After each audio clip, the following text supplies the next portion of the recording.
Yo, what's happening? Today's vlog. So I'm at the shack Saturday.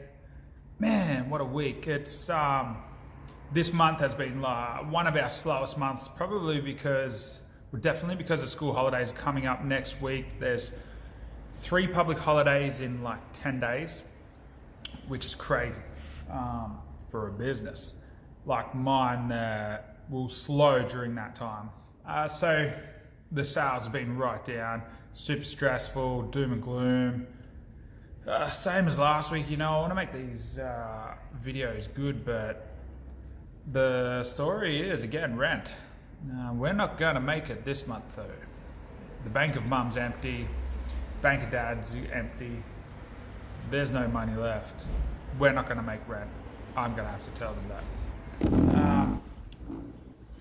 So yeah, that's pretty shit. And this week, so many people should know my mindset, like I feel like I have this pretty strong mindset, ready to deal with anything. I love David Goggins. I was listening to something he said this morning, being uncommon amongst uncommon people. That's who I want to be. Like, I don't want to be even ordinary amongst unordinary.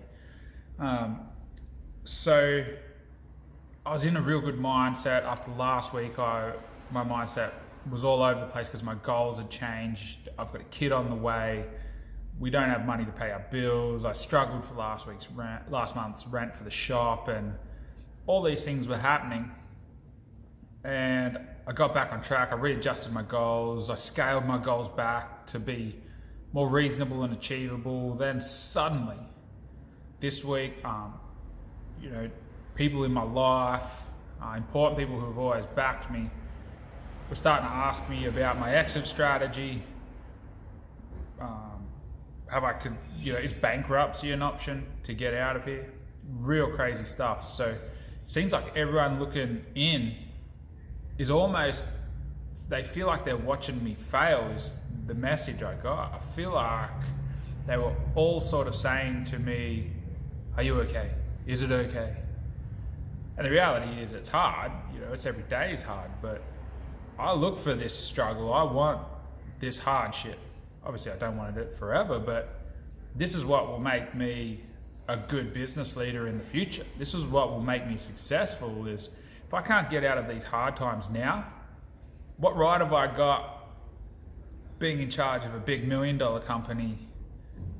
Because if that company was to get in trouble and I had to pull it out of the shit, and I can't pull this tiny little business out of the shit, I'd be in big trouble. So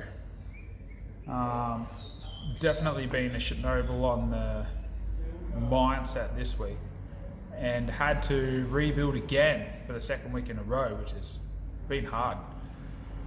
So I'm back to,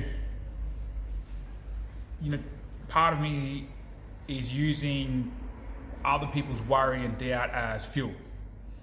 It's a bit of, I'll show them, I'll prove to them that I can do it, prove them wrong. However, some of the worries were pretty on point. There has to be a point where I go, okay, I've put enough of my money into this, I've put enough of everyone else's money into this, enough is enough, I need to get out. So I have chosen a date, I have got a figure in mind. Once that date's reached, or if that figure's reached first, I would have to call it. If that was the case, have to fall on my sword and accept that this business it's not successful. So long as I do all in my power and within my abilities and capabilities to not let that happen, I'm confident I'll be fine. But even worst case scenario, at least I didn't quit like a bitch and I had a red hot crack. That's the most important thing to me, and I don't really give a fuck about what anyone else thinks about that. This isn't my forever business. This is a super successful business, or will be super successful. And this is just another stepping stone on my journey toward my growth as a business person. Yeah, I just wanted to give you guys that reality check from the front line for me this week, is that sometimes the people around you might damage your mindset. They also offer good advice looking outside in that you do have to listen to and consider. But depending on the advice and who gives it, you can't let it derail you and your mindset, especially if times are hard and you are in a battle mindset and a war mindset and you're deep on the front line there every day. If someone comes along and Chernobyls that, derails you, it can be hard to get back on track. So don't let that happen. You need to stay strong, stay true, have a plan though. Don't try to wing this and think, oh, it'll just get better. You need to plan for it to be better and stick to that plan and see how it goes. That's the vlog for today.